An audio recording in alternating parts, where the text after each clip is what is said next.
যারা বাপ মার খেদমত কইয়া তাদেরকে খুশি করতে পারবা, তাদের জন্য আমি বেহেশত ঘোষণা করলাম।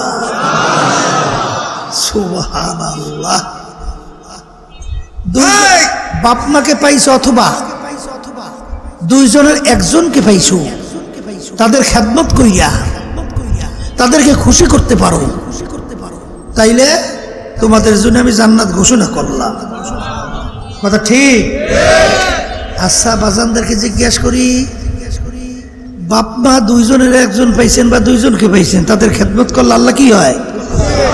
খুশি হয়। আর ওরা শিখাইছে বাপ মাকে নিয়ে বৃদ্ধ আশ্রম, ওটার কি কয়? খোয়ারের ভিতরে ফেলাই রাখো। এই ইসলাম কি শিখাইছে? বাপ মায়ের সঙ্গে এরকম কোন আচরণ করা যাবে না যেই ব্যবহারের মাধ্যমে বাপ মা কষ্ট পাইয়া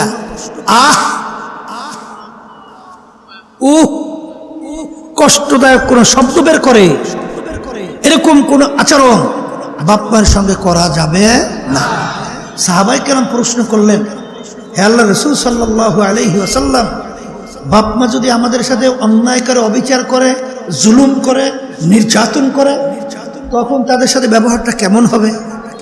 তখন আল্লাহ রাসূল সাল্লাল্লাহু আলাইহি ওয়াসাল্লাম বলেন, ওয়া ইন যালামাকা ওয়া ইন যালামাকা ওয়া ইন যালামাকা, বাপ্পা যদি তোমাদের উপরে জুলুমও করে, তারপর তাদের সঙ্গে এরকম কোনো আচরণ করা যাবে না যেই আচরণের মাধ্যমে বাপ্পা কষ্ট পেয়ে কষ্টদায়ক শব্দ বের হয়। এইটা ইসলাম শিখাইছে। কথা বলে না? আমার বোন লন্ডন থাকে, তা আমার বোন আপা সে একদিন আমাকে বলছিল, আপনার লন্ডনে এক মহিলা বুড়ো হয়ে গেছে। কি হয়ে গেছে? বুড়ো হয়ে গেছে। এখন তার পাশে আর কোনো মানুষ বলতে কেউ নাই। এখন তার সাথে হলো একটা কুত্তা। এখন এই কুকুরটা নিয়ে এসে হাঁটে আর চোখ দিয়া টপ টপ করে বাইয়ে পানি পরে আফসোস করে আর বলে, আফসোস, আমার যখন জওয়ানি ছিল, আমার যখন রূপ ছিল, আমার যখন সৌন্দর্য ছিল, তখন আমার কত মূল্যের কোনো শেষ নাই। কিন্তু যখন আমার বয়স বুড়ো হয়ে গেছে, এখন আমার পাশে কোনো মানুষ নাই, এখন আমার পাশে আমার সঙ্গী একটা কুত্তা ছাড়া আর কিছু নাই। শান্তি না অশান্তি? হ্যাঁ, শান্তি না অশান্তি? ওই দেশের কালচারগুলো তো জানেন না। মায়া বলতে কিছু নাই, মায়া বলতে কিছু নাই। বলে তাকি সিলেট গেছিলাম, একটা লোক, আমরা সিলেট যাওয়ার পরে তার সঙ্গে প্রায় দেখা হইতো, মসজিদে নামাজ পড়তাম। ও লোকটা খুব বড় ধনী এবং অনেকগুলো বাড়ির মালিক। প্রায় সময় আমাদের খুব খেদমত করত। তাই লোকটাকে আমি জিজ্ঞেস করি যে, আপনাকে তো আলহামদুলিল্লাহ খুব দেখতেছি আলেমদেরকে খুব আন্তরিকভাবে মোহাব্বত করেন, আপনার ছেলে সন্তান কয়জন? তারপর মেয়ের কথা কয়জন বলছে আমার স্মরণ নাই, কিন্তু ছেলের কথা বলছিল 2 জন। আমি বলছিলাম, ছেলেরা কোথায়? বলে, হুজুর বলতে পারি না। কি বলে? হুজুর বলতে পারি না। আমি শুই না, আশ্চর্য, কি বলে? আপনার ছেলেরা কোথায়, কি করে বলতে পারেন না? মানে বলে, হুজুর আমি থাকি তো আমেরিকায়, আমার ফ্যামিলি সহ। তো ওই দেশের নিয়ম হলো, ছেলে মেয়ে যখন বড় হয় তখন যার যা ইচ্ছা, যেদিকে ইচ্ছা সেদিকে চলে যায়, তাকে বাধা দেওয়ার কোনো আইন নেই। যদি কোনো বাপ মা ছেলে মেয়েদেরকে বাধা দেয় তার কাজের ব্যাপারে, আর সে যদি অভিযোগ দেয়, সঙ্গে সঙ্গে সরকার বাপ মায়ের হাতের ভিতরে হ্যান্ডকাপ লাগাইয়া টানতে টানতে জেলের ভিতরে ঢুকাইয়া রাখে। তাহলে ছেলেরা কোথায় গেছে বলতে পারি না। এটা কি কোনো মানুষের জীবন? আসতে বলে ওখানে কি বানাইছে? বৃদ্ধাশ্রম। কি বানাইছে? আমরা বাঙালি বলে খড়। খড় খড় বুঝেন? ওই যে গরু ছাগল ফসল খাইলে সরকারিভাবে নিয়ে বাইন্দে থই, ওইটার কি বলে? খড়। কথা বলছেন? আমাদের দেশে খড়ের ভিতরে বান্ধে গরু ছাগল, আর ওই পাশ্চাত্য দেশগুলো ওখানে খড় বানাইছে।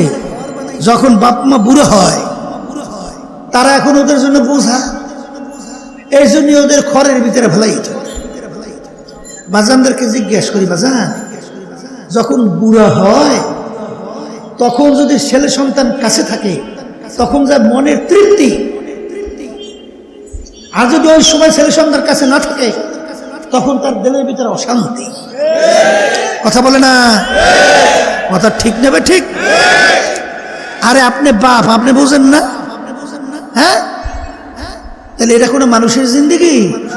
এটা কোনো মানুষের জিন্দেগি না, এটা হলো হুবাহু পশুর জিন্দেগি। কারণ আপনার বাড়ি গরু আছে না? গরুর বাচ্চা হয় না? এই গরুর বাচ্চারা যখন বড় হয়, মা কোন জায়গায় বাচ্চা কোন জায়গায়, ওরা পরিচয় থাকে। আর ইসলাম কি শিখাইছে? হায় হায় হায় হায়, এই যারা বাপ মার খেদমত কইয়া তাদেরকে খুশি করতে পারবা, তাদের জন্য আমি বেহেশত ঘোষণা করলাম। সুবহানাল্লাহ। বাপ মাকে পাইছো অথবা দুইজনের একজনকে পাইছো, তাদের খেদমত কইয়া তাদেরকে খুশি করতে পারো, তাইলে তোমাদের জন্য আমি জান্নাত ঘোষণা করলাম। কথা ঠিক? আচ্ছা বাজানদেরকে জিজ্ঞেস করি, বাপ মা দুইজনের একজন পাইছেন বা দুইজনকে পাইছেন, তাদের খেদমত করলে আল্লাহ কি হয়? খুশি হয়। আর ওরা শিখাইছে বাপ মাকে নিয়ে বৃদ্ধ আশ্রম, ওইটার কি কয়? খড়ের ভিতরে ফেলাই রাখো। এই ইসলাম কি শিখাইছে? বাপ মায়ের সঙ্গে এরকম কোনো আচরণ করা যাবে না যেই ব্যবহারের মাধ্যমে বাপ মা কষ্ট পাইয়া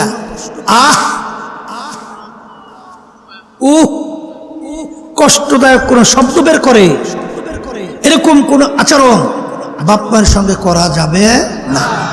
সাহাবায়ে কেরাম প্রশ্ন করলেন, হে আল্লাহর রাসূল সাল্লাল্লাহু আলাইহি ওয়াসাল্লাম, বাপ মা যদি আমাদের সাথে অন্যায় করে, অবিচার করে, জুলুম করে, নির্যাতন করে, তখন তাদের সাথে ব্যবহারটা কেমন হবে? তখন আল্লাহ রাসূল সাল্লাল্লাহু আলাইহি ওয়াসাল্লাম বলেন, ওয়া ইন যালামাকা ওয়া ইন যালামাকা ওয়া ইন যালামাকা, বাপ্পা যদি তোমাদের উপরে জুলুমও করে, তারপরে তাদের সঙ্গে এরকম কোনো আচরণ করা যাবে না যেই আচরণের মাধ্যমে বাপ্পা কষ্ট পাইয়া কষ্টদায়ক শব্দ বের হয়। এইটা ইসলাম শিখাইছে। কথা বলে না? এই হৃদ্রতা, মায়া, মানবতা যদি মানুষের ভিতরে না থাকে, ওরা মানুষ। আর এইটা শিখাইছি ইসলামী নীতি আদর্শে। কথা ঠিক না? এই জন্য আমার বাজানদেরকে বলবো, পর্দা আলে মা বোনরা যারা শুনতেছেন, যেই কথা বলতে চাইছিলাম, যুবকেরা দিনের পথে চলতে, নামাজ পড়তে, দাঁড়িয়ে রাখতে, সুন্নতি পোশাকে চলতে এই কষ্ট নারা, আবার বলে না কষ্ট। আর আপ টু ডেট হইয়া যেরকম ইচ্ছে সেরকম চলা। ছোটবেলায় স্পোর্টস হয় না স্কুলে? স্পোর্টস জানেন তো?